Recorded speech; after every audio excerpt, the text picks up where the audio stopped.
पंचांग पर हमारे पिछले एपिसोड में हमने आपको 13 डिग्री 20 मिनट यानी कि 360 डिग्री बटा 27 के नक्षत्र की कैलकुलेशन के बारे में बताया था। हमेशा याद रखें कि वैदिक में हम चंद्र राशि का इस्तेमाल करते हैं और यह नक्षत्र पर आधारित है। राशियां सिर्फ 12 होती हैं, इसलिए नक्षत्र सिस्टम की तरह ज्यादा डिटेल्ड नहीं होती। साथ ही चंद्र राशि का इस्तेमाल करके हम ज्योतिष के जरिए चार्ट के पीछे इंसान के मन को जान पाते हैं। सूर्य राशि की तुलना में यह ज्योतिष का ज्यादा वास्तविक इस्तेमाल है। आप जिस नक्षत्र में पैदा हुए हैं उससे तय होगा कि कौन सा ग्रह आपकी विंशोत्तरी दशा शुरू करेगा। जैसे केतु 7 साल, शुक्र 20 साल, सूर्य 6 साल, चंद्रमा 10 साल, मंगल 7 साल, राहु 18 साल, बृहस्पति 16 साल, शनि 19 साल, बुध 17 साल। तो उदाहरण के लिए अगर आपका जन्म भरणी नक्षत्र के पद 1 में हुआ है, विंशोत्तरी दशा शुक्र के साथ शुरू करेंगे और आपके पास शुक्र की महादशा के 15 से 20 साल बाकी रहेंगे, जो नक्षत्र में चंद्रमा की सही स्थिति पर निर्भर करेगा। हर नक्षत्र में 4 पद होते हैं और हर पद इंसान के जीवन के 4 लक्ष्यों से जुड़ा होता है। पद 1 धर्म यानी कर्तव्य, पद 2 अर्थ यानी संपत्ति, पद 3 काम यानी कि इच्छा, पद 4 मोक्ष यानी कि निर्वाण। तो अगर कोई अपने नक्षत्र पद के साथ तीसरे पद में पैदा हुआ है तो इसका मतलब है कि धरती पर उसके कर्म का सबक उसकी इच्छाओं की पूर्ति है, जो ज्यादातर जीवन साथी और रिश्तों के कर्मों और जीवन के सबक से जुड़ा है। विज्ञान सबसे पुराना विज्ञान है सर। सबसे पहले नक्षत्र जो है 27 नक्षत्र है। 27 नक्षत्रों के हर नक्षत्र के अंदर अलग अलग तारा है। नक्षत्र का जो लेंथ है 13 डिग्री 20 अंश का लेंथ होता है। 27 नक्षत्र है जिसमें अश्विनी से शुरू होता है। अश्विनी, भरणी, कृत्तिका, रोहिणी, मृगशिरा, आद्रा, पुनर्वसु और पुनर्वसु के बाद में पुष्य, पुष्य के बाद में अश्लेषा।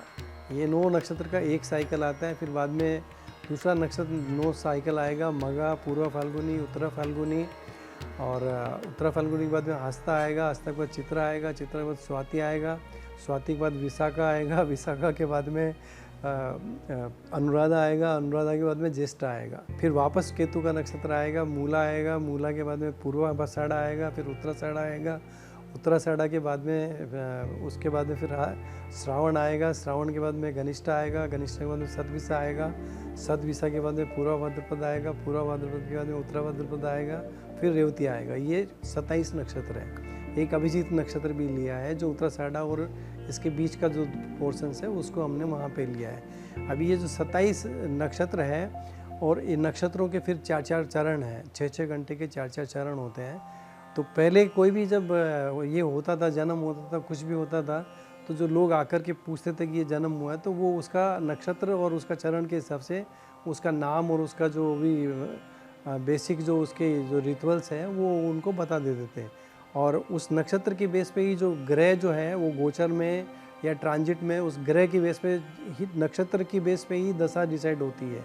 विंशोत्तरी दशा कौन से नक्षत्र में जन्म हुआ है, उसका कितना पार्ट उसने कंज्यूम कर लिया, कितना बैलेंस है, उसकी बेस पे उस ग्रह का जो मालिक है उसकी दशा में उसका जन्म हुआ है, उतना बैलेंस बच जाएगा, उतना कंज्यूम हो गया है। फिर उसके बाद में वो यूनिफॉर्म आगे यूनिफॉर्मिटी में चलता है। केतु के बाद में शुक्र आएगा, शुक्र के बाद सूर्य, चंद्र, मंगल, राहु, गुरु, शनि, बुध, केतु। ये एक यूनिफॉर्म प्रोसेस है सबके लिए, एक ही एप्लीकेशंस होता है इसका। तो उसके बाद में उसका ग्रह की बेस पे वो उसकी दशा कैलकुलेट कर लेता था। दशा के बाद में और ट्रांजिट के अंदर वो ग्रह कहाँ कौन से कॉन्स्टेलेशन में चल रहा है उसका रिजल्ट देख लेता था। तो वो उसकी बेस पे उसका दिनमान या उसका जो कुछ भी देखना है, अगर उसको मुहूर्त पूछना है तो आज कौन सा नक्षत्र है, उस नक्षत्र की बेस पे उसके जैसे जब पहला नक्षत्र जन्मा नक्षत्र है, दूसरा संपत है, तीसरा विपत है, चौथा क्षेम है, 5वां प्रत्यारी है, 6ठा साधक है, 7वां वध है, 8वां मित्र है, 9वां अति मित्र है। तो इसमें जो तीसरा, 5वां और 7वां नक्षत्र है वो अवॉइडेबल है, बाकी के जो है वो एक्सेप्टेबल है। तो उसकी बेस पे वो जो बेसिक एक्टिविटीज़ होती थी वो एक्टिविटीज़ को नक्षत्र की बेस पे डिफाइन कर लेते थे। और आज भी विंशोत्तरी दशा के अंदर या आज भी मॉडर्न एस्ट्रोलॉजी में, वैदिक एस्ट्रोलॉजी में हर जगह कॉन्सिलेशन ही डिसाइड करता है। इवन कॉम्पेटिबिलिटी कॉम्पेटिबिलिटी रिपोर्ट हम जो अष्टकूट पद्धति से जो कॉम्पेटिबल करते हैं, उसमें भी उसका जन्म नक्षत्र के हिसाब से ही पूरा टेबल जो है अष्टकूट का, जो वो उसी के बेस पे पूरा का पूरा डिफाइन होता है।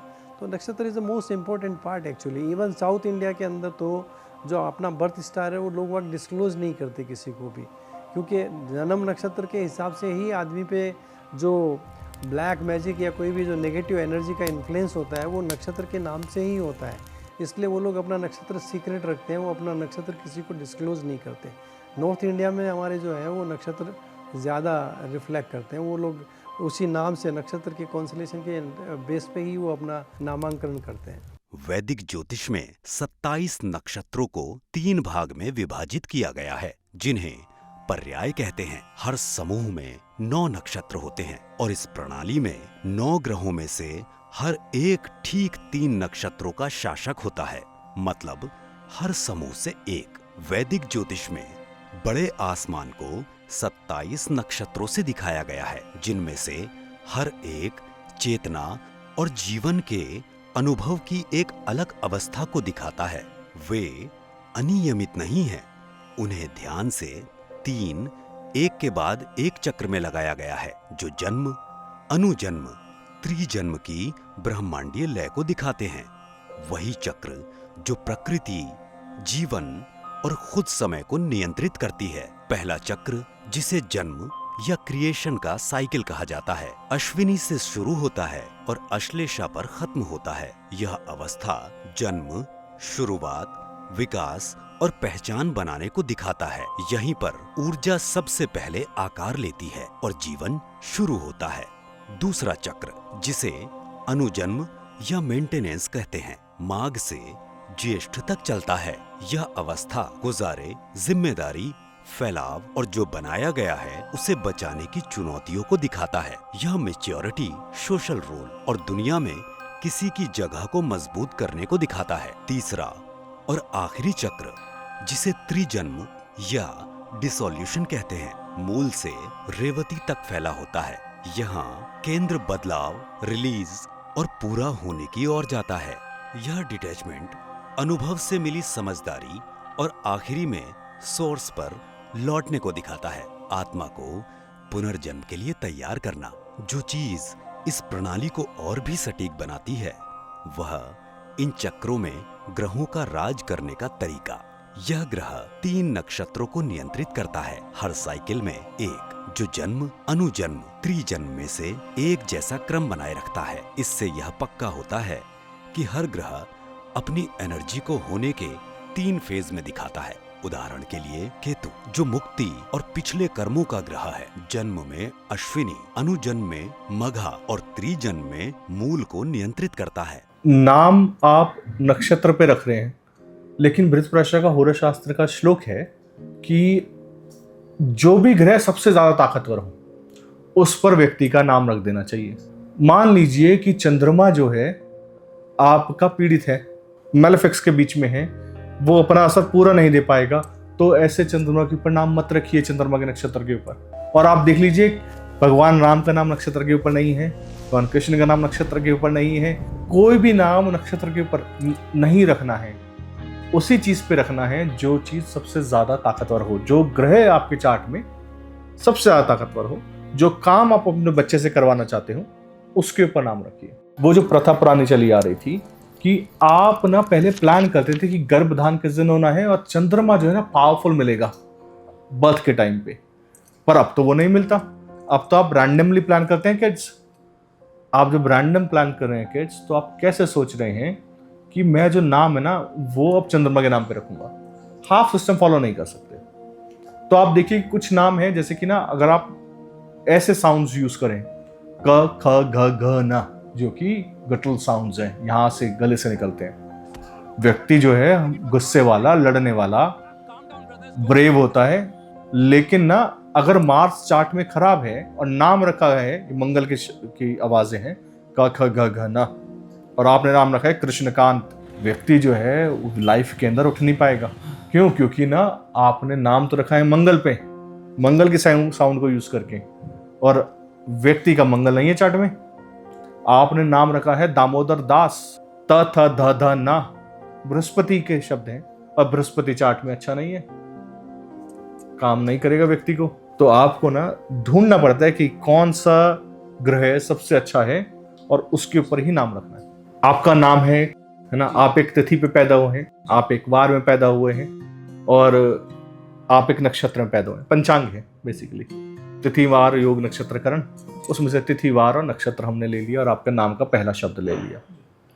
अब मेरे को अगर ये देखना हो कि किस दिन मेरा दिन कैसा जाएगा, या कहीं ऐसा तो नहीं कि मैं जिस ग्रह नक्षत्र में पैदा हुआ हूं उसके ऊपर एक लत्ता, मतलब कोई किक मार रहा हो कोई और प्लैनेट, तो मैं क्या करता हूं कि मैं ना 9 line vertical 9 line horizontal draw करूंगा, 81 बॉक्सेस, और उसके अंदर सारे नक्षत्र लिख के ये देखा जाता है कि क्या तात्कालिक क्षण के अंदर आने वाले कुछ दिनों के अंदर कहीं मेरे ऊपर कोई आपत्ति विपत्ति तो नहीं आ रही, कहीं मैं बीमार तो नहीं पड़ने वाला, कोई अच्छा टाइम आ रहा है, कहीं से पैसा आने वाला है, इंदु लगन नक्षत्र से कोई ग्रह जा रहा है। तो ये सर्वतोभद्र चक्र के द्वारा देखा जाता है। एक 27 घर हैं उनमें, और हर एक घर में एक रानी रहती है। चांद ने 27 रानियों से शादी किया और वो एक एक नक्षत्र में रहते हैं। उस नक्षत्र के एक देवता है, उस देवता का जिम्मेदारी है कि आपका सांस चलता रहे। मैं जैसे मेरा शताभिषाज है, शताभिषाज लोग बोलेंगे राहु इज द लॉर्ड। मैं बोला किसने तेरे को ज्योतिष पढ़ाया यार? अगर राहु का काम है मेरे को सांस चलाना तो मैं तो अब से मर गया होता। अभिजीत एक अजीब सा नक्षत्र है, इसलिए देखो चांद जो है ना, अब देखो 27.3 डेज लेता है to go around the zodiac, 0.3। अब ये 0.3 को अगर मैं काट के फेंक देता हूँ तो 27 नक्षत्र बनाऊंगा। अगर ये 0.3 का मैं कुछ हिसाब करता हूँ, एक छोटा वाला और एक नक्षत्र ले लेता हूँ तो 28 आ गए। तो ये 28वां नक्षत्र जो होगा ये 0.3 के हिसाब से होगा, उसके भी कैलकुलेशन है, पता है आपको। 21st नक्षत्र है जो उत्तराषाढ़ा नक्षत्र है, उसके 4 चरण होते हैं, धर्म अर्थ काम मोक्ष, 4 चरण हो गए। तो उत्तराषाढ़ा हुआ 21 नंबर का नक्षत्र। कहाँ पर है वो? धनु राशि में है, वेद वाले राशि में है वो। उसका चौथा चरण जो है मोक्ष का चरण हो गया, उस चरण को हम लेंगे, चौथा चरण। और अगला नक्षत्र क्या है? श्रवण नक्षत्र आ गया। तिथि कितने होते हैं? 15 तिथि होते हैं। उस नक्षत्र को हम तिथि अंश में तोड़ेंगे, तिथि अंश मतलब 15 भाग में विभाजित कर देंगे। तो इसका एक चरण लिए, नक्षत्र चरण, और एक तिथि अंश, इन दोनों को जोड़ करके जो आएगा पोजीशन, वो दरवाजा बनेगा हरि के कुल आने के लिए। तो हरि का कुल जो है वो अभिजीत से आएगा। अभिजीत क्यों नाम दिया? क्योंकि जिष्णु का मतलब जो हार नहीं सकता, विष्णु इज जिष्णु, विष्णु जिष्णु है, तो वो वहां से आते हैं। उन तो हरि कुल के आ रहे हैं, हरि कुल। अच्छा, ग्रीक वालों ने हमसे सुना, उन्होंने बोला हरकुलीज, हरकुलीज बना दिया उसको। हरकुलीज, हमने बोला भाई ये 10वें राशि से आ रहा है, मकर राशि से आ रहा है। उन्होंने बोला कि भाई उनका जो है 10वें भाव 10 कर्म है। हमने बोला ना 10 कर्म के कारण 10 अवतार आ गए, तो उनका वो 10 actions of Hercules बना के जोड़ा। Very interesting. Jeshta, how did they know that Jeshta really is the biggest and grandest star? Jeshta is a word which means eldest, senior, grandest, biggest, most eminent. And for them to have picked out, one star out of the sky and nailed that it actually is the biggest, eldest star, that is a complete mystery and an amazing thing, and it must have been a type of divine sight that they were using. One interesting fact about Jeshta is that it is bright red, and it was called Antares in Middle East, the anti-Aries, the opposite of Aries, because it was the rival of Aries because it was red like Mars.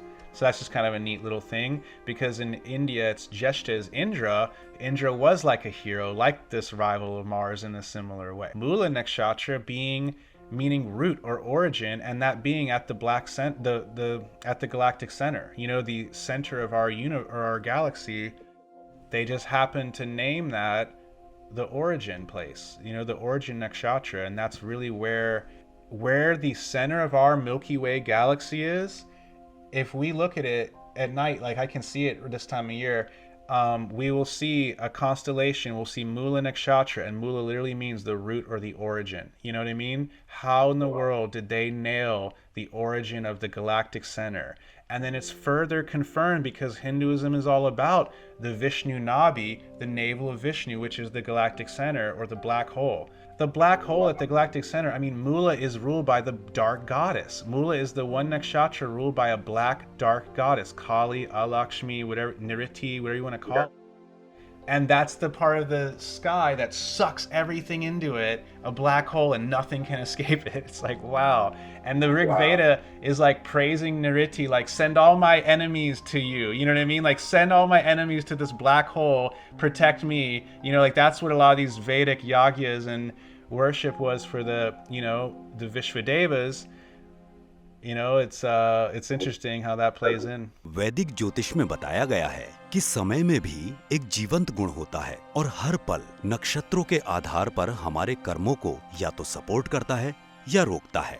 यह system आपके जन्म नक्षत्र यानी कि जन्म तारा को anchor मानकर किसी भी टारगेट नक्षत्र तक आगे गिनता है। जब इस गिनती को 9 से विभाजित किया जाता है तो बाकी 9 ताराओं में से एक को दिखाता है। अगर आप तालिका को ध्यान से देखें तो हर तारा एक अलग जीवन की स्थिति दिखाता है। एक बार जब हम आपका जन्म नक्षत्र, आपका जन्म तारा ले लेते हैं तो यह सभी 9 ताराओं के लिए संदर्भ बिंदु यानी रेफरेंस पॉइंट बन जाता है। पहला तारा जन्म है, जैसे शुक्र आपका जन्म नक्षत्र है। यह आपके शरीर, सेहत और कोर सेल्फ को दिखाता है। जब ग्रह इस तारा से गुजरते हैं तो जिंदगी व्यक्तिगत और गहरी लगती है। यह जोखिम भरी शारीरिक गतिविधि के लिए सही नहीं है क्योंकि इससे तनाव या थकावट हो सकती है। दूसरा तारा संपत है, जिस पर सूर्य का राज है। यह धन और किस्मत का तारा है। यह वित्तीय निवेश यानी कि फाइनेंशियल इन्वेस्टमेंट, बिजनेस डील और करियर में वृद्धि के लिए सबसे ज्यादा सहायक चरण में से एक है, जब कोशिशों के फायदे में बदलने की ज्यादा संभावना होती है। तीसरा तारा विपात है, जो चांद से जुड़ा है। यह घटने का पड़ाव है। विपात के दौरान नए काम शुरू करने या यात्रा करने से मना किया जाता है क्योंकि अचानक रुकावटें, नुकसान या चुनौतियां आ सकती हैं। चौथा तारा क्षेम है, जिस पर मंगल का राज है। यह तारा सेहत और स्थिरता में मदद करता है। यह ठीक होने, फिर से बनने और जीवन में लंबे समय तक शांति और सुरक्षा पाने के लिए अच्छा समय है। पांचवा तारा प्रत्यरी है, जो राहु से जुड़ा है। यह तारा रुकावट लाता है। देरी, झगड़े और छिपा हुआ विरोध आम बात है, जिससे यह बातचीत या दुश्मनों का सामना करने के लिए सही नहीं है। छठा तारा साधक है, जिस पर बृहस्पति का राज है। यह कामयाबी का तारा है। यह कड़ी मेहनत, अनुशासन और कोशिशों को सपोर्ट करता है, जिससे अच्छी कामयाबी और पर्सनल कामयाबी मिलती है। सातवां तारा वध है, जिस पर शनि का राज है। यह सबसे खराब तारा है। यह खतरे, नुकसान और बड़ी मुश्किलों का संकेत देता है। इस समय जरूरी कामों से पूरी तरह बचना चाहिए। आठवां तारा मित्र है, जिस पर बुध का राज है। यह मित्र तारा है। यह सामाजिक मेलजोल, पार्टनरशिप, कम्युनिकेशन और भरोसेमंद साथियों वाली एक्टिविटीज को बढ़ावा देता है। नौवां और आखिरी तारा अति मित्रा है, जो केतु से जुड़ा है। यह महान मित्र है। यह आध्यात्मिक विकास, गहरे रिश्तों, अंदरूनी खुशी और लंबे समय तक संतुष्टि के लिए बहुत ही शुभ है।